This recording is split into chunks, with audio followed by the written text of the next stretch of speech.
Bueno, yo en realidad no tenía muchas ganas de hablar porque veo demasiada gente que lo conoció y lo trató mucho más que yo. En realidad, si bien lo conozco más o menos desde la época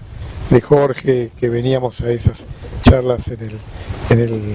el salón, en lo que era entonces salón de actos, después llamado Pacurondo,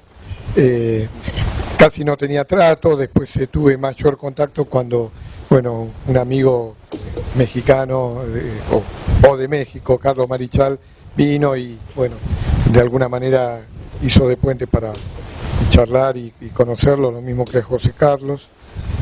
Pero en realidad lo para mí más impactante es que en realidad mi relación con él, que tuvo también algunas idas y vueltas, cuando estaba haciendo o anotándome para hacer mi tesis en Francia, o mejor dicho, reescribiéndome, porque tenía ya hace años el doctorado vencido. Él le ayudaba a la persona que se ocupaba de eso a distancia ahí en París, digamos con total entrega, sin marcar ningún tipo de diferencia o de estatus o de lo que fuera. Pero más allá de todo, tuve un contacto de estos últimos meses que tuvo que ver con una evaluación anónima que, bueno, rompiendo un poco con la regla del arbitraje. Debo decir que de una publicación de La Pampa me mandaron un trabajo y yo estaba en un domingo con mi hijo, y en realidad lo único que podía hacer de pronto, porque escribir no podía, era leer algo que me mandaron, y empecé a leer y realmente me resultó sumamente entretenido. Dije, ¿quién es este desgraciado que hizo algo tan entretenido de un tema que era un empréstito, digamos, la negociación de un empréstito en Inglaterra en tiempos de Mitre, que a mí no se me hubiera ocurrido hacer nada que pasara de lo aburrido y de lo solemne que normalmente hacía, ¿no? Más allá de que uno podía decir alguna cosa, estoy más de acuerdo o no. Y de pronto encontré una cita reveladora, que era Norberto de la Riestra, era descendiente de una familia de Areco. Y sin ninguna cita debajo. Dije, esto no lo pudo haber escrito otro desgraciado. Así que tiempo después le escribí, le dije que me había gustado mucho, se emocionó enormemente, cosa que me pareció que lo revelaba como una persona muy sensible, ¿no? Es decir, de pronto muy sensible a veces no dijo, este trabajo, la verdad que me fue devuelto de desarrollo económico, me dejó muy dolido, y me dio como que el hecho de encontrar simplemente una voz de alguien que le dijera, me fascinó, me atrajo esta manera de escribir, a él lo llevaba muy, muy de cerca. Y hace poco, bueno, cuando dio el ciclo de charlas sobre la guerra del Paraguay, a propósito de esto, ahí en el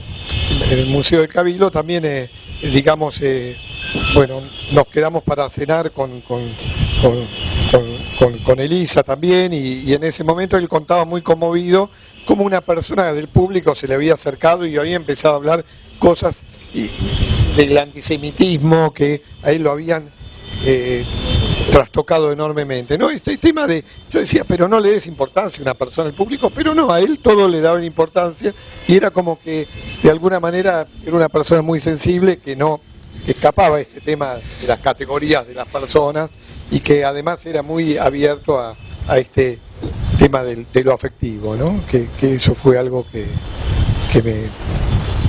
me impresionó mucho, y seguía con ese proyecto, digamos, de la guerra del Paraguay, había un capítulo sobre el financiamiento del Banco Provincia, que era bastante delicioso, porque contaba este tema de cómo el directorio del Banco Provincia tenía muchísimos reparos a poner cualquier tipo de apoyo económico para una cosa que podía resultar, perjudicial a los intereses del banco, más allá de la ola de patriotismo que se difundía por todo Buenos Aires, y eso también parecía algo bastante divertido, y creo que uno de los cuentos que él había empezado a hacer también en algún momento me llegó, ¿no? Es decir, como que era un tipo que estaba en plena actividad, siempre con nuevos proyectos, en direcciones que, bueno, yo nunca tuve contacto con los temas o involucrado en los temas en los cuales él ha dejado su marca, pero se estaba metiendo justamente en aquellos otros en los cuales sí tenía mayor contacto, y con una onda vivificadora, ¿no? Que esa pasión y esa vitalidad con que se metía, ¿no? Así que también muy choqueado por digamos, esta enfermedad que lo derribó así súbitamente.